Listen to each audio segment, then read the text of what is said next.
ವೀಕ್ಷಕರೇ, ಇವತ್ತು ನಾನು ಹೇಳೋಕ್ಕೆ ಹೋಗ್ತಿರೋ ವಿಷಯ ನಮ್ಮ ಜೀವನದಲ್ಲಿ ಒಂದು ಆಶಾಭಾವನೆಯನ್ನೇ ಮೂಡಿಸಬಹುದು. ಜೀವನದಲ್ಲಿ ಎಲ್ಲರೂ ಒಂದಲ್ಲ ಒಂದು ರೀತಿಯಲ್ಲಿ ಕಷ್ಟಪಟ್ಟೇ ಇರ್ತಾರೆ. ಆ ಕಷ್ಟಗಳನ್ನೇ ದೊಡ್ಡದು ಅಂತ ಚಿಂತೆ ಮಾಡ್ತಾ ಹೋದರೆ ಸಮಯ ಮೀರಿ ಹೋಗಿರುತ್ತೆ. ಇದೇ ರೀತಿ ಯೋಚನೆ ಮಾಡ್ತಾ ಕೂತಿದ್ರೆ ನಾನು ಹೇಳುವಂತಹ ವ್ಯಕ್ತಿಗಳು ಇಡೀ ಪ್ರಪಂಚಕ್ಕೆ ಮಹಾನ್ ವ್ಯಕ್ತಿಗಳಾಗ್ತಾನೇ ಇರಲಿಲ್ಲ. ಆ ಮಹಾನ್ ವ್ಯಕ್ತಿಗಳು ಅನುಭವಿಸಿದ ನೋವಿನ ಜೊತೆಗೆ ಅವರ ಸಾಧನೆಯನ್ನು ತಿಳಿಯೋಣ ಬನ್ನಿ. ವೀಕ್ಷಕರೇ, ಇಂದಿನ ಜಗತ್ತಿನಲ್ಲಿ ಎಷ್ಟೋ ವಿದ್ಯಾರ್ಥಿಗಳು ಫೇಲ್ ಆಯಿತು ಅಂತಂದರೆ ಆತ್ಮಹತ್ಯೆ ಮಾಡಿಕೊಳ್ಳುವಂತಹ ಸಂದರ್ಭಗಳನ್ನು ನಾವು ನೀವು ನೋಡೇ ಇರ್ತೀವಿ. ಆದರೆ ಈ ವ್ಯಕ್ತಿ ಕಾಲೇಜ್ ಎಕ್ಸಾಮ್ನಲ್ಲಿ ಫೇಲ್ ಆದೆ ಅಥವಾ ಕಮ್ಮಿ ಅಂಕ ಪಡೆದೆ ಇಲ್ಲ ಡ್ರಾಪ್ ಔಟ್ ಆದೆ ಅಂತ ನೀವೇನಾದರೂ ಕೂಡ ಕೊರಗ್ತಾ ಇದ್ದರೆ ಒಮ್ಮೆ ಬಿಲ್ಗೇಟ್ಸ್ ಅವರನ್ನು ನೆನಪು ಮಾಡ್ಕೊಳ್ಳೋಣ. ಯಾಕಂದರೆ ಅವರು ಯಾವ ಇಂಜಿನಿಯರಿಂಗ್ ಕಾಲೇಜ್ನಲ್ಲಿಯೂ ರ್ಯಾಂಕ್ ಕೂಡ ಬಂದಿಲ್ಲ. ಆದರೆ ಎಲ್ಲ ಇಂಜಿನಿಯರಿಂಗ್ ಕಾಲೇಜ್ ರ್ಯಾಂಕರ್ಸ್ ಅವರ ಕಂಪನಿಯಲ್ಲಿ ಅವರ ಕೈ ಕೆಳಗಡೆ ಕೆಲಸ ಮಾಡ್ತಾ ಇದ್ದಾರೆ. ಇದು ಎಷ್ಟೋ ವಿದ್ಯಾರ್ಥಿಗಳಿಗೆ ಮಾದರಿಯಾಗುತ್ತೆ. ಅಯ್ಯೋ, ನಾನು ಜೀವನದಲ್ಲಿ ಮಾಡ್ತಾ ಇರುವಂತಹ ಕೆಲಸಗಳು ಯಾವುದೂ ಕೂಡ ಸಕ್ಸಸ್ ಆಗ್ತಾ ಇಲ್ವಲ್ಲ, ಪ್ರತಿ ಸಲ ನಾನು ಸತತವಾಗಿ ಸೋಲ್ತಾ ಇದ್ದೀನಲ್ಲ ಅಂತಂದರೆ ನೀವೇನಾದರೂ ಕೂಡ ಕೊರಗ್ತಾ ಇದ್ದರೆ ಒಮ್ಮೆ ಅಮೇರಿಕಾದ ಮಾಜಿ ಪ್ರೆಸಿಡೆಂಟ್ ಅಬ್ರಹಾಂ ಲಿಂಕನ್ ಅವರನ್ನು ನೆನಪಿಸ್ಕೊಳ್ಳಿ.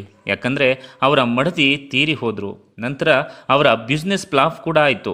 ನರ ದೌರ್ಬಲ್ಯ ಅವರನ್ನು ಕಾಡ್ತು. ಅಷ್ಟೆಲ್ಲ ನೋವುಗಳ ಜೊತೆಗೆ 8 ಸಲ ಎಲೆಕ್ಷನ್ನಲ್ಲಿ ಸೋದ ನಂತರ ಅವರು 9ನೇ ಬಾರಿ ಗೆದ್ದರು. ಹೌದು ಸ್ನೇಹಿತರೆ, ಸತತವಾಗಿ ಸೋಲ್ತಾ ಇದ್ರೂ ಕೂಡ ಭಗವಂತ ಒಂದಲ್ಲ ಒಂದು ದಿನ ಗೆಲುವನ್ನು ಇಟ್ಟಿರ್ತಾನೆ. ಆ ಗೆಲುವಿಗಾಗಿ ನಾವು ಪ್ರತಿಕ್ಷಣ ಕಾಯ್ತಾ ಇರಬೇಕು. ಸೋತು ಸುಣ್ಣವಾಗುವುದಕ್ಕಿಂತ ಗೆದ್ದು ಆ ನೋವನ್ನು ಮರಿಬೇಕು. ಕೊರೋನಾ ಸಮಯದಲ್ಲಿ ಎಷ್ಟೋ ಜನ ಕೆಲಸವನ್ನು ಕಳ್ಕೊಂಡಿರ್ತಾರೆ. ಅವರು ಅಯ್ಯೋ ಮುಂದೆ ಏನು ಮಾಡಲಿ, ಏನು ಮಾಡೋದು, ನನ್ನ ಜೀವನ ಮುಂದೆ ಹೇಗೆ ಅಂತ ಏನಾದರೂ ಕೂಡ ನೀವು ಕೊರಗ್ತಾ ಇದ್ದರೆ ಒಮ್ಮೆ ಮಿಕ್ಕಿ ಮೌಸ್ನ ಸೃಷ್ಟಿಕರ್ತ, ಡಿಸ್ನಿ ಸ್ಟುಡಿಯೋಸ್ನ ಸ್ಥಾಪಕ, 22 ಆಸ್ಕರ್ ಪ್ರಶಸ್ತಿಗಳ ವಿಜೇತ ವಾಲ್ಟ್ ಡಿಸ್ನಿ ಅವರನ್ನು ನೆನಪಿಸ್ಕೊಳ್ಳೋಣ. ಯಾಕಪ್ಪ ಅಂತಂದರೆ ಅವರಲ್ಲಿ ಕಲ್ಪನಾ ಸಾಮರ್ಥ್ಯವಿಲ್ಲ, ಅವರ ಬರವಣಿಗೆಯಲ್ಲಿ ಹೊಸ ವಿಚಾರಗಳಿಲ್ಲ ಅಂತ ಹೇಳಿಬಿಟ್ಟು ಅವರನ್ನು ಒಂದು ದಿನಪತ್ರಿಕೆ ಕೆಲಸದಿಂದ ತೆಗೆದುಹಾಕಿತ್ತು. ಪ್ರತಿಯೊಬ್ಬರಿಗೂ ಕೂಡ ಸಾಮರ್ಥ್ಯ ಅನ್ನೋದು ಇದ್ದೇ ಇರುತ್ತೆ.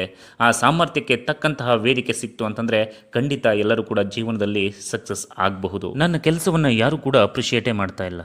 ನಾನು ಇಷ್ಟೊಂದು ಕೆಲಸವನ್ನು ಅತ್ಯದ್ಭುತವಾಗಿ ಆಫೀಸ್ನಲ್ಲಿ ಮಾಡ್ತಾ ಇದ್ದೇನೆ, ಯಾಕೆ ನನ್ನ ಕೆಲಸವನ್ನು ಅಪ್ರಿಷಿಯೇಟ್ ಮಾಡ್ತಾ ಇಲ್ಲ? ಬೇರೆಯವ್ರಿಗೆ ಎಲ್ಲರಿಗೂ ಕೂಡ ಅಪ್ರಿಷಿಯೇಟ್ ಮಾಡ್ತಾ ಇದ್ದಾರೆ, ಯಾಕೆ ನನ್ನ ಕಂಡ್ರೆ ಅವ್ರಿಗೆ ಆಗೋದಿಲ್ವಾ ಅನ್ನುವಂತಹ ಮನೋಭಾವನೆ ನಿಮ್ಮಲ್ಲಿ ಏನಾದರೂ ಇದ್ದರೆ ನಾನು ಈಗ ಹೇಳುವಂತಹ ಮಾತನ್ನು ಕೇಳಿಸ್ಕೊಳ್ಳಿ. ಬ್ಯಾಡ್ ಲಕ್ ಅನ್ನೋದು ಬೆನ್ನು ಬಿದ್ದಿದೆ ಅಂತ ನೀವು ಅಂದ್ಕೊಳ್ತಾ ಇದ್ದರೆ, ಕೊರಗ್ತಾ ಇದ್ದರೆ ಒಮ್ಮೆ ಬರವಣಿಗೆಯಿಂದಲೇ ಬಿಲೇನಿಯರ್ ಆದಂತಹ JK ರೋಲಿಂಗ್ಸ್ ಅವರನ್ನು ನೆನಪು ಮಾಡ್ಕೊಳ್ಳೋಣ. ಯಾಕಪ್ಪ ಅಂತಂದರೆ ಅವರ ವಿಶ್ವವಿಖ್ಯಾತ ಹ್ಯಾರಿ ಪಾಟರ್ ಕೃತಿ ಮೊದಲು 12 ಪ್ರಕಾಶನಗಳಿಂದ ಮುದ್ರಣ ಯೋಗ್ಯ ಇಲ್ಲ, ಅದು ಯೋಗ್ಯವಲ್ಲ ಅಂತ ರಿಜೆಕ್ಟ್ ಆಗಿರುತ್ತೆ. ಆ ಸಮಯದಲ್ಲಿ ಅವರ ಗಂಡನಿಂದನೂ ಕೂಡ ಡೈವೋರ್ಸ್ ಆಗಿರ್ತಾರೆ, ಜೊತೆಗೆ ಆರ್ಥಿಕವಾಗಿ ದಿವಾಳಿಯಾಗಿರ್ತಾರೆ. ಆದರೆ ಆ ಹ್ಯಾರಿ ಪಾಟರ್ ಅನ್ನುವಂತಹ ಕೃತಿ ಪ್ರತಿಯೊಂದು ಕಂತುಗಳಲ್ಲಿ ಚಲನಚಿತ್ರವಾಗಿ ಎಲ್ಲರ ಮುಂದೆ ಬರುತ್ತೆ. ಹಾಗೆ ಪ್ರತಿಯೊಬ್ಬರ ಜೀವನದಲ್ಲೂ ಕೂಡ ಒಂದಲ್ಲ ಒಂದು ರೀತಿಯಲ್ಲಿ ಅಪ್ರಿಷಿಯೇಷನ್ ಸಿಗ್ತೇನೆ ಇರಲಿ. ನೀವು ಮಾಡುವಂಥ ಕೆಲಸವನ್ನು ಮಾಡ್ತಾ ಹೋಗಿ, ಆ ಕೆಲಸ ಭಗವಂತನಿಗೆ ಮೆಚ್ಚುಗೆ ಆದರೆ ನಿಮಗೆ ಯಾವ ರೀತಿಯಾದಂತಹ ಸಕ್ಸಸ್ ದೊರಕಬೇಕು ಆ ರೀತಿಯಾದಂಥ ಸಕ್ಸಸ್ ದೊರಕುತ್ತೆ. ಹಬ್ಬ, ನಾನು ಎಷ್ಟು ಅಂತ ಅಲಿಲಿ, ಕೆಲಸಕ್ಕೋಸ್ಕರ ಅಲ್ದು ನನಗೆ 2 ಕಾಲುಗಳು ಸರ್ತೋಗಿದೆ, ಇನ್ಮೇಲೆ ನನ್ನ ಕೈಲಿ ಆಗಲ್ಲ. ಆ ರೀತಿಯಾಗಿ ಏನಾದ್ರೂ ಕೂಡ ನೀವು ಕೊರಗ್ತಾ ಇದ್ದರೆ, ನಾನು ಜಾಬ್ ಇಂಟರ್ವ್ಯೂನಲ್ಲಿ ರಿಜೆಕ್ಟ್ ಆಗ್ತಾ ಇದ್ದೀನಿ ಅಂತ ನೀವು ಕೊರಗ್ತಾ ಇದ್ದರೆ ಒಮ್ಮೆ ಆಲಿಬಾಬಾ ಗ್ರೂಪ್ನ ಮಾಲೀಕರಾದಂತಹ ಜಾಕ್ ಮಾ ಅವರನ್ನು ನೆನಪಿಸ್ಕೊಳ್ಳೋಣ. ಯಾಕಪ್ಪ ಅಂತಂದರೆ ಅವರು ಒಟ್ಟು 30 ಜಾಬ್ ಇಂಟರ್ವ್ಯೂಗಳಲ್ಲಿ ರಿಜೆಕ್ಟ್ ಆಗಿರ್ತಾರೆ. ಎಲ್ಲಿಯೂ ಕೂಡ ಕೆಲಸ ಸಿಗೋದೇ ಇಲ್ಲ.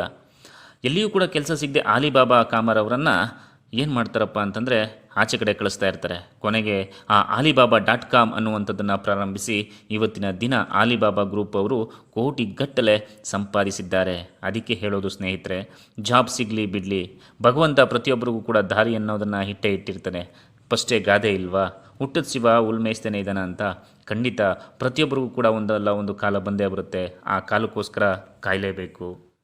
ನೀವೇನಾದರೂ ಬಿಸ್ನೆಸ್ ಸ್ಟಾರ್ಟ್ ಮಾಡೋದಕ್ಕೆ ಅಪ್ಪ ಅಮ್ಮನ ಹತ್ರ ಜಗಳ ಮಾಡ್ತಾ ಇದ್ದರೆ, ಅಪ್ಪ ಅಮ್ಮನಿಗೆ ನೀವೇನಾದರೂ ಕೂಡ ನೋವು ಕೊಡ್ತಾ ಇದ್ದರೆ ಹೀಗೆ ಹೇಳೋ ಮಾತನ್ನು ಕೇಳಿಸ್ಕೊಳ್ಳಿ ಸ್ನೇಹಿತರೆ. ನನ್ನ ಹತ್ರ ಸಾಕಷ್ಟು ದುಡ್ಡಿಲ್ಲ, ನಾನು ಹೇಗೆ ಬಿಸ್ನೆಸ್ ಸ್ಟಾರ್ಟ್ ಮಾಡಲಿ ಅಂತ ನೀವೇನಾದರೂ ಕೂಡ ಕೊರಗ್ತಾ ಇದ್ದರೆ ಒಮ್ಮೆ ಇನ್ಫೋಸಿಸ್ನ ಸಹಸಂಸ್ಥಾಪಕರಾದ ನಾರಾಯಣ್ ಮೂರ್ತಿ ಅವರನ್ನು ನೆನಪು ಮಾಡ್ಕೊಳ್ಳೋಣ. ಯಾಕಂತಂದರೆ ಅವರು ತಮ್ಮ ಮಡದಿಯ ಒಡವೆಗಳನ್ನು ಮಾರಿ ಬಿಸ್ನೆಸ್ಸನ್ನು ಸ್ಟಾರ್ಟ್ ಮಾಡಿದರು. ಪ್ರತಿಯೊಂದು ಸಂದರ್ಭದಲ್ಲೂ ಬಿಸ್ನೆಸ್ ಆಗಲಿ ಅಥವಾ ಯಾವುದೇ ಒಂದು ಕಾರ್ಯಗಳು ನೆರವೇರಬೇಕು ಅಂತಂದರೆ ಪರಿಶ್ರಮ ಖಂಡಿತ ಇರಲೇಬೇಕು. ಆ ಪರಿಶ್ರಮ ಇತ್ತು ಅಂತಂದರೆ ನೀವು ಕೂಡ ನಾರಾಯಣಮೂರ್ತಿಯ ರೀತಿ ಅತ್ಯದ್ಭುತವಾಗಿ ಬೆಳಿಬಹುದು ಸ್ನೇಹಿತರೆ. ಅರೆ, ನನ್ನನ್ನು ಯಾರು ನೋಡಿದ್ರು ದಡ್ಡ ದಡ್ಡ ಅಂತ ಹೇಳ್ತಾ ಇರ್ತಾರೆ, ಪೆದ್ದ ಪೆದ್ದ ಅಂತ ಎಲ್ಲರೂ ಕೂಡ ಹೀಯಾಳಿಸ್ತಾ ಇರ್ತಾರೆ.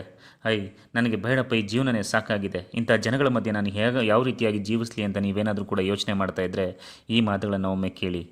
ನನಗೆ ಬಾಲ್ಯದಿಂದಲೇ ಎಲ್ಲರೂ ಮಂದಬುದ್ಧಿ ಎಂದು ಹೀಯಾಳಿಸುತ್ತಾರೆ ಅಂತ ಏನಾದರೂ ಕೂಡ ಕೊರಗ್ತಾ ಇದ್ದರೆ ನೀವೊಮ್ಮೆ ಮಾತನ್ನ ಮತ್ತೊಮ್ಮೆ ಕೇಳಿಸ್ಕೊಳ್ತಾ ಹೋಗಿ. ಒಮ್ಮೆ ಬಲ್ಬನ್ನು ಕಂಡುಹಿಡಿದು ಜಗತ್ತಿಗೆ ಬೆಳಕನ್ನು ಕೊಟ್ಟಂತಹ ಥಾಮಸ್ ಅಲ್ವಾ ಎಡಿಸನ್ ಅವರನ್ನು ಒಮ್ಮೆ ನೆನಪು ಮಾಡ್ಕೊಳ್ಳೋಣ. ಯಾಕಂತಂದರೆ ಬಾಲ್ಯದಲ್ಲಿ ಅವರನ್ನು ಮಂದಬುದ್ಧಿ ಎಂದು ಶಾಲೆಯಿಂದ ಆಚೆ ಹಾಕಿದರು. ಅದೇ ಮಂದಬುದ್ಧಿಯುಳ್ಳಂತಹ ಬಾಲಕ ಮುಂದೆ ಇಡೀ ಜಗತ್ತಿಗೆ ಬೆಳಕಾಗ್ತಾನೆ. ಯಾರಿಗೆ ಗೊತ್ತು ಯಾರ ಹಣೆಯಲ್ಲಿ ಏನು ಬರೆದಿದೆಯೋ ಅಂತ ಯಾರಿಗೂ ಕೂಡ ಗೊತ್ತಿಲ್ಲ. ನೀವು ಪೆದ್ದ ಆಗಿದ್ದರೆ ಮುಂದಿನ ದಿನಗಳಲ್ಲಿ ಜಾಣರಾಗಿ ಇಡೀ ಪ್ರಪಂಚಕ್ಕೆ ಹೆಸರುವಾಸಿಯಾಗ್ತೀರಾ ಅಂತ ಖಂಡಿತ ನಂಬಲೇಬೇಕು. ಸ್ನೇಹಿತರೆ, ನಾನು ತರುವಂತಹ ಸಂಬಳ ಸಂಸಾರಕ್ಕೆ ಸಾಕಾಗುತ್ತೆ. ಇನ್ನೆಲ್ಲಿ ನಾನು ಜೀವನದಲ್ಲಿ ಬೈಕು ಕಾರು ಎಲ್ಲನೂ ಕೂಡ ತಗೊಳ್ಳೋದಕ್ಕೆ ಸಾಧ್ಯ? ಇಡೀ ಜೀವನ ಎಲ್ಲನೂ ಕೂಡ ನಾನು ಸೈಕಲ್ ಮೇಲೆ ಕಳೀಬೇಕು ಅಂತ ನೀವೇನಾದರೂ ಕೂಡ ಕೊರಗ್ತಾ ಇದ್ದರೆ ಒಮ್ಮೆ ವಾಷಿಂಗ್ ಪೌಡರ್ ನಿರ್ಮಾ ಕಂಪನಿ ಮಾಲೀಕರಾದಂತಹ ಕರ್ಸನ್ ಭಾಯ್ ಪಟೇಲ್ ಅವರನ್ನು ನೆನಪು ಮಾಡ್ಕೊಳ್ಳೋಣ. ಯಾಕಪ್ಪ ಅಂತಂದರೆ ಅವರು ಪ್ರಾರಂಭದಲ್ಲಿ ಸೈಕಲ್ ಮೇಲೆ ಮನೆ ಮನೆಗೂ ತಿರಳಿ ನಿರ್ಮಾ ಪೌಡರ್ ಮಾರಿ ಅರ್ಧ ಜೀವನವನ್ನು ಕಳೆದಿರ್ತಾರೆ. ನಂತರ ಅವರು ಇಡೀ ನಮ್ಮ ದೇಶಕ್ಕೆ ನಿರ್ಮಾ ಪೌಡರನ್ನು ಎಲ್ಲರಿಗೂ ಕೂಡ ಅತ್ಯದ್ಭುತವಾಗಿ ಕೊಟ್ಟು ಆ ಬಿಸ್ನೆಸ್ಸನ್ನು ಹೆಚ್ಚಿಸಿ ತಾನೂ ಕೂಡ ಆಗರ್ಭ ಶ್ರೀಮಂತರಾಗ್ತಾರೆ. ನಿಮಗೂ ಕೂಡ ಆ ಕಾಲ ಬಂದೇ ಬರುತ್ತೆ. ನಿಮಗೇನಪ್ಪ, ನೀವು ಶ್ರೀಮಂತ ಕುಟುಂಬದಲ್ಲಿ ಹುಟ್ಟಿದಿರಿ, ನಾವು ಬಡ ಕುಟುಂಬದಲ್ಲಿ ಹುಟ್ಟಿದ್ದೀವಿ. ನಿಮ್ಮಪ್ಪ ಅಂದರೆ ಎಲ್ಲನೂ ಕೇಳಿದ್ನೆಲ್ಲ ತಗೊಡ್ತಾರೆ. ನಾವಂತೂ ಬಡ ಕುಟುಂಬದಲ್ಲಿ ಹುಟ್ಟಿದ್ದೀವಿ, ನಾವೇನು ಮಾಡೋಕ್ಕಾಗಲ್ಲ ಅಂತ ನೀವು ಕೊರಗ್ತಾ ಇದ್ದರೆ ಒಮ್ಮೆ ಭಾರತದ ಮಾಜಿ ರಾಷ್ಟ್ರಪತಿ ವಿಜ್ಞಾನಿ ಡಾಕ್ಟರ್ APJ ಅಬ್ದುಲ್ ಕಲಾಂ ಅವರನ್ನು ನೆನಪು ಮಾಡ್ಕೊಳ್ಳೋಣ. ಯಾಕಂತಂದರೆ ಅವರು ಕೂಡ ಬಡ ಕುಟುಂಬದಲ್ಲಿ ಹುಟ್ಟಿ ಬೆಳೆದು ಎಲ್ಲವನ್ನು ಸಾಧಿಸಿ ತೋರಿಸಿದಂಥವ್ರು. ಹಾಗೆಯೇ ಮನೆ ಮನೆಗೂ ಕೂಡ ಪೇಪರನ್ನು ಹಾಕಿ ಮುಂದೆ ಅವ್ರಿಗೆ ಗೊತ್ತಿರಲಿಲ್ಲ ತಾನು ರಾಷ್ಟ್ರಪತಿ ಆಗ್ತೀನಿ ಅಂತ. ರಾಷ್ಟ್ರಪತಿ ಆಗಿ ಇಡೀ ನಮ್ಮ ಭಾರತ ದೇಶದ ಕೀರ್ತಿಯನ್ನು ಎಲ್ಲೆಡೆ ಹರಡಿಸಿದಂತಹ ವ್ಯಕ್ತಿ ಇವರು.